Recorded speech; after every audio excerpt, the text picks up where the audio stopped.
මොකද ඔයාලට හැමෝම හොඳින් නේද? මගේ channel එකත් එක්ක එකතු වෙලා ඉන්න ඔයාලා හැමෝම ආදරයෙන් පිළිගන්නවා.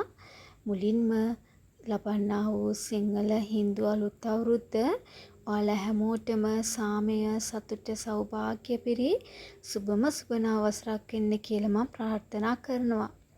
අද මම මේ කියන වීඩියෝ එක දවස් කීපයකට කලින් කරපු එකක් තමයි.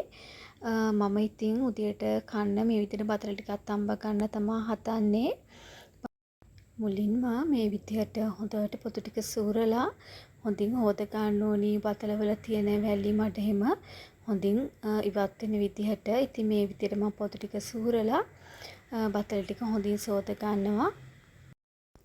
මගේ යාළුවෝ මේ දවස්වල සිංහල හින්දු අලුත් අවුරුද්ද පිළිගන්න සූදානම් වෙනවා ඇති නේද? මේ දවස්වල ඉතින් ගොඩාක් අය කාර්යබහුලයි මේ අලුත් අවුරුද්ද පිළිගන්න සූදානම් වෙන නිසා. ඉතින් අපි හැමෝටම එක වගේම හැමදේම නැහැනේ. නමුත් ඉතින් අපිට තියෙන දේවල් වලින් මේ සිංහල හින්දු අලුත් අවුරුද්ද කාලේ සතුටින් ගත කරන එක තමයි ඉතාමත් වැදගත් වෙන්නේ. මොකද මට තියෙන දේ වාට නැහැ, වාට තියෙන දේ මට නැහැ. නමුත් ඉතින් අපි ළඟ තියෙන දේවල් ප්‍රයෝජනට අරගෙන කාත් එක්කවත් තමන්ව සංසන්දනය කරගෙන දුක් වෙන්නේ නැතුව තියෙන දේෙන් මේ අලුත් අවුරුද්ද සමරන එක ඉතාම වැදගත් කියලා මං ඉතින් ඔයාලට කියනවා. මොකද අපි තවත් කෙනෙකුට තියෙන දේ අධ්‍යා බලලා එයා අලුත් අවුරුද්ද මෙහෙම සමරන්නේ අනේ අපිට නැහැනේ කියලා දුක් වෙනවට වඩා තියෙන දේවල් වලින් සතුටින් අවුරුදු සමරන එක තමයි හරිම වැදගත්.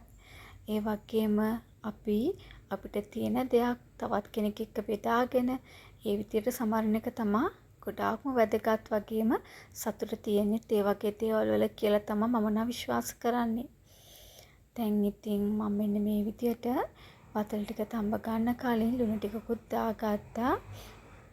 මේ විදිහට වතල ටික තැම්බෙන්න තියලා මම මේ සූදානම් වෙන්නේ අපේ ස්නෝවිටයි සුමිටයි කැම ටික කවන්න. ඔයාලා දන්නවනේ මගේ කිචන් එකේ මම උදේම මස් කරගන්නේ. ඉතින් කිචන් එක අස් කරගන්නත් කලින් උදේම මම කරන්නේ මේ දෙන්නයි කැම එක උයා ගන්න එක තමයි. එතකොට කැම එක ඉදිලා ඊට පස්සේ ගානට නිවුණාට පස්සේ මට මෙයාලට කැම ටික කවන්න පුළුවන්. ඔයාලා දන්නවනේ මගේ වීඩියෝ බලන යාළුවෝ මෙයාලා දෙන්නට ඉතින් කැම කවන්න ඕනි. මොකද ඉතින් මෙයාලා දෙන්න කන්නේ නැහැනේ. ඉතින් මන් දෙන්නව ඉතින් මේ විදිහට ගෙනල්ලා කැම ටික ඉතින් කැව්වා. චිකන් උයි කොටු කොලයි කැකිරි තමයි අද මෙයාලා කැම එකට මම හදාගත්තේ. දැන් ඉතින් මේ විදිහට මේ දෙන්නට කැම ටික එහෙම කවලා මම ඉතින් කිචන් එක එහෙම හොඳට මස් කරගත්තා. මට ඉතින් මොන දේ කරන්නත් කලින් කිචන් එක අස් කරගත්තේ නැත්නම් කිසිම වැඩක් කෙරුවේ නෑ වගේ. ඉතින් මුලින්ම ඒක තමයි මම කරන්නේ ඉතින්. කිචන් එකේ මස් කරලා ඉවර වෙලා තමයි මම ඉතින් උදේ කෑම එක උනත් ඒක උනත් බොන්නේ. බලන්නකො මේ දෙන්නා ඉතින් බත් කෑවට පස්සේ ඔහම තමයි. අද ඉතින් මේ තමයි තඹගත්ත බතල ටික මම ඉතින් මේ විදිහට ස්නෝවිටා කෑම කවලා කිචන් එකේ මස් කරලා ඉවරලා තමයි ඔන්න උදේ කෑම ගත්තේ. උදේ කෑමේම අරගෙන ඉවර වෙලා මම ඉතින් අඳුමක් එහෙම මාරු කරගත්තා. මොකද උදේට මේ දවස් තියෙන රස්නෙත් එක්ක හරිම අමාරුයි මේ සැහැල්ලු ඇඳුමක් තමයි ඇඳගෙන ඉන්න ඕනි. ඉතින් දැන් මේ වීඩියෝ එක කරන්න ඕන නිසා මම ඉතින් ඇඳුම් මාරු කරගෙන මේ විදිහට ඉතින් මේ ගෙදර අස් කර ගන්න තමයි යන්නේ. පහුගිය දවස්වල ඉතින් මට අවුරුදු නොතිබුණත් මමත් ඉතින් මගේ ගෙදර අස්පස් කරා, අතු ගෑවා, බෙඩ්ෂීට් එහෙම හොදගත්තා. ඉතින් ඒ දේවල් ඉතින් මමත් කෙරුවා. ලොකු දේවල් නම් කරන්න තිබුණ නැහැ. මොකද සතියකට සැරයක් ඉතින් මම මගේ ගෙදර ඩීප් ක්ලීන් කරනවානේ. සෙනසුරාදා දවසේ උඩ තට්ටුවත්, සඳුදා දවසේ පහළ තට්ටුවත්. ඉතින් අද මම මේ අස් කර ගන්න යන්නේ උඩ තට්ටුව ඉතින් උදේ ඉතින් මේ විදිහට ඉතින් කලින් දවසේ හොදලා තිබ්බ බෙඩ්ෂීට් එක මම ඇඳට දාගත්තා. මේ ටික මෙහෙම දාගෙන ඉවරලා මම ඉතින් ගේ අස් කර ගන්නවා. උදේම උනත් මේ දවස්වල තියෙන රස්නේ නිසා හරිම අපහසුයි ගෙදර වැඩ උනත් කරගන්න. මේ වෙලාව වෙනකොට උනත් අවුව මේ සැරට තිබුණත් වැහි කලුවක් වගේ තියෙනවා වහින්න වගේ. නමුත් ඉතින් වහින්නේ නැහැ.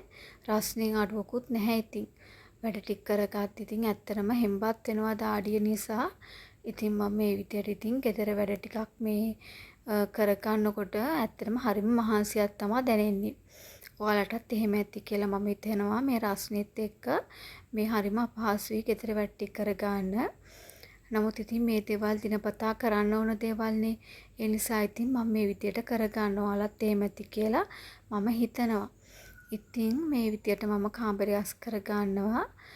කාමරේ ඉතින් ගොඩාක් දූවිලිත් නෑ උඩ තට්ටු වුණත් අපි වැඩි පාවිච්චි කරන්නේ නැහැ. ඉතින් මේ විදියට තමයි ඉතින් අස් කරගන්නේ මම. මෙතන මේ තියෙන වැකියුම් ක්ලීනර් එක ඉතින් මේ මහත්තයාගේ යාළුවෙක් තමයි පිටරටින් ඉඳලා ඉතින් අපිට ගෙනල්ලා දුන්නේ. නමුත් ඉතින් මේක පාවිච්චි කරන්නෙම නැහැ. ඉතින් ওই විදියට පෙට්ටියෙම තියලා ඉතින් ওই විදියට කාමරේ තියලා තියෙනවා. ඕක දෙතුන් වතාවට වඩා පාවිච්චි කරෙත් නැහැ ඇත්තටම.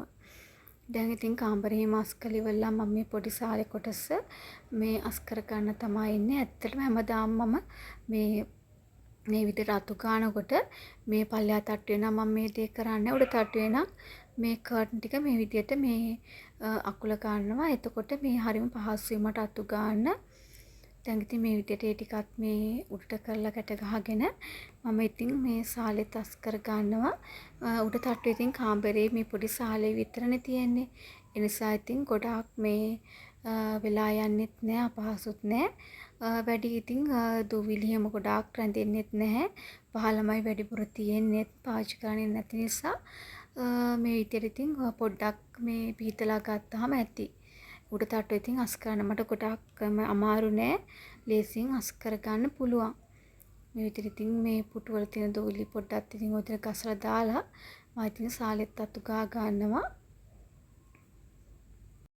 හැමදාම අතු ගෑවත් මේ බැල්කනි වල නම් දූවිලි රැඳෙනවා වැඩි. උඩ තට්ටුවේ නිසා වෙන්නේ නැති. මම ඒත් ඉතින් මේ මල් හදලා තියෙන මේ කොටසේ බැල්කනි එක මම අනිවාර්යෙන්ම සෝදනවා. මොකද ඒ කොටසේ මම නිතරම වතුර දාන්න යනවා.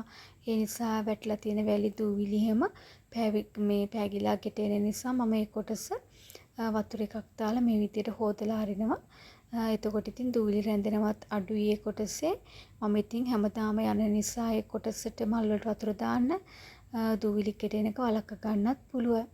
ඉතින් මේ විදියට තමයි ඉතින් මේ උඩ තට්ටු අස් කළේ වුණාට පස්සේ තියෙන්නේ.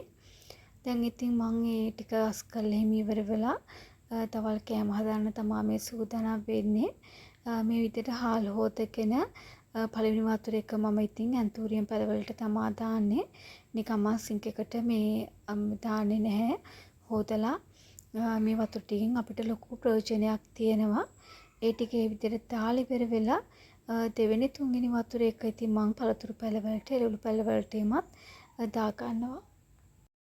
මම මේ වීඩියෝ එකට වොයිස් කරන වෙලාවේ අපේ යහ පැත්තේ ගෙදර ඒ බව්වා තමයි කෑ ගහන්න යන්නේ. ඔයාලට ඇහෙනවත් ඇති. මිනිස්සු සත්තු ගෙනල්ලා හැදුවට එයාලා ගැන සැලකිල්ලක් නැහැ කිසිම. එයාලා ඉතින් ඔහේ ඉතින් ඉන්නවා. අනේ මන් දන්නේ ඉතින් අපි කීප සැරයක්ම කිව්වා. එයා නිතරම කෑ ගහනවා එයා ගැන චුට්ටක් බලන්න කියලා. නමුත් ඉතින් ලොකු සැලකිල්ලක් නැහැ යාට. මේ වෙලාවෙත් ඉතින් එයා ඔය මේ කෑ ගහනවා තමයි ඇහුනේ ඔයාලට. දැන් බත් එකේ මුයාගෙන ඉවර වෙලා මම ගෝවා මල් ටිකක් උයා ගන්න තමයි මේ සූදානම් වෙන්නේ. අද මම මේ ගෝවා මල් ටික හදාගන්නේ චිකන් රසට. බලන්නකෝ ඔයාලත් මේව හදලා තියනවාද කියලා. මම දැන් මේ විදිහට සුදු ලුණු තලාගත සුදු ලුණු ටිකක් හොඳින් ටෙම්පරාදු කරගෙන දැන් දා ගන්නවා රම්පේ කරපිංච ටිකක්. ඒ ටිකත් ඔය විදිහට දාගෙන හොඳට මේ සුවඳ එනකන් ඔය විදිහට ටෙම්පරාදු කර ගන්නවා. ගොඩාක් මේ සුදු ලුණු බැදෙන්න අරින්නේ නැහැ.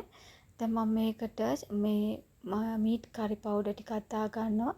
ඒ වගේම ලුණු ටිකක් දා ගන්නවා. මීට් කරි පවුඩර් ටික හොඳට මේ තෙල් එක්ක හොඳට බැදිලා චුට්ටක් පාට එනකම්ම තියාගෙන ඉවර වෙලා මම ලුණු ටික දා ගන්නවා. ලුණු හැම දාගෙන ඉවර වෙලා ටිකක් හොඳට ටෙම්පරාදු කරගෙන දැන් මම මේකට දා ගන්නවා කළු කුඩු ටිකක් දාගෙන ඊට පස්සේ කහ කුඩු ටිකකුත් දා ගන්නවා.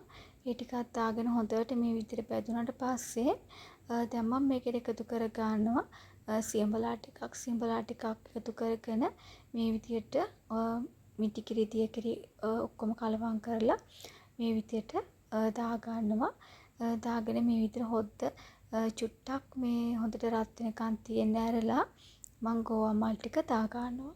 ගෝවා මල් ටික දාලා හොඳට මේක තැම්බෙන්න අර ගන්න ඕනි. මේ විදිහට හොඳට තැම්බුණාට පස්සේ මේ ගෝවා මල් ටික හොඳට පාට එනවා තෙල් පෑදිලා. මේක හොඳට මේ හොදි ටික හිඳ ගන්න තරමට හොඳයි. එතකොට තමයි හොඳ පාටක් ඇවිල්ලා තෙල් හිඳිලා හොඳ ලස්සන පාටකට එන්නේ වගේම රසට එන්නේ. අද ඉතින් මම ගොඩාක් මේක හිඳ ගත්තේ නැහැ. මොකද අපේ මහත්තයාට කෑම වලට මේ හොදි ටිකක් තියෙන්න ඕනි. ඉතින් මේ විදිහට තමයි අද මම ගොඩාක් හිඳෙන්න තිබ්බේ නැහැ. මම ලුණු හිම රස බැලුවා. ඇත්තටම ගොඩාක් රසයි මේ විදිහට මේ ගෝවා මල් හදාගත්තාම. ඔයාලත් හදලා බලන්නකෝ. දැන් මම මෙන්න මේ විදිහට ගෝවා මල් එක හදාගත්තා. ඒ ටික හදාගෙන ඉවරලා අද මම මේ දවල් කෑමට කෙසෙල් මුව ටිකකුත් මේ විදිහට ටෙම්පරාදු කරගන්න තමයි හදන්නේ. මේ කෙසෙල් මුව ඉතින් අපේ පත්තේ කඩාගත් එකක්. මේ විදිහට උඹලකට ටිකක් එහෙම දාලා මම ඉතින් මේ කෙසෙල් මුව එකත් මේ විදිහට හදා ගන්නවා. කෙසෙල් මුව හදලා මම ඊට පස්සේ පිටරයක් තඹ ගන්නවා අද දවල් කෑමට. මේ විදිහට තමයි ඉතින් අද දවල් කෑම සූදානම් කරගත්තේ. ගෝවා මල් ටික අර විදිහට චිකන් රසට හදාගෙන කෙසෙල් මුව මේ විදිහට තෙම්පරාදු කරගෙන බිත්තරයක් තඹ ගත්තා. මේ තමයි ඉතින් අද අපේ දවල් කෑම. මේ ටික එහෙම දවල්ට කාලේ ඉවර වෙලා හවස තේ බොන වෙලාවට මට හිතුණා මේ රස්නේ වෙලාවේ තේ බොනවට වඩා හොඳයි. ගෙදර තිබුණ අලිපේර වගේක්. ඉතින් ඉතිලක් තිබුණා ගෙඩි දෙකක්ම. ඉතින් මම හිතුවා මේක කන්න ඕනි කියලා. අද ඉතින් මේ විදිහට තමයි හවස තේ වෙලාවට කෑවේ. ඉතින් අලිපේර. ඇත්තට මේ අලිපේර ගොඩාක් රසට තිබුණා. මේ විදිහට තමයි ඉතින් ඒ ටික මම ඉතින් පොතු ඇරලා කපා ගත්තේ. ඉතින් මේ විදිහට තමයි මේ වීඩියෝ එක අද අවසන් වෙන්නේ. මගේ වීඩියෝ එකත් එක්ක එකතු වෙලා හිටපු ඔයාලා හැමෝටම ගොඩාක් ස්තුතියි. වීඩියෝ එක හොඳ නම් ලයික් කරන්න, ඔයාලගේ අදහස් පහලින් කමෙන්ට් කරන්න. වීඩියෝ එක හොඳ නම් channel එක හොඳයි කියලා ඔයාලා හිතනවා නම් subscribe කරලාම එකතු වෙන්න කියලාත් ආදරයෙන් මතක් කරනවා. එහෙනම් අපි නැවතත් ලස්සන වීඩියෝ එකකින් හමු වෙමු. ඔයාලා හැමෝම සතුටින් පරිස්සමින් ඉන්න.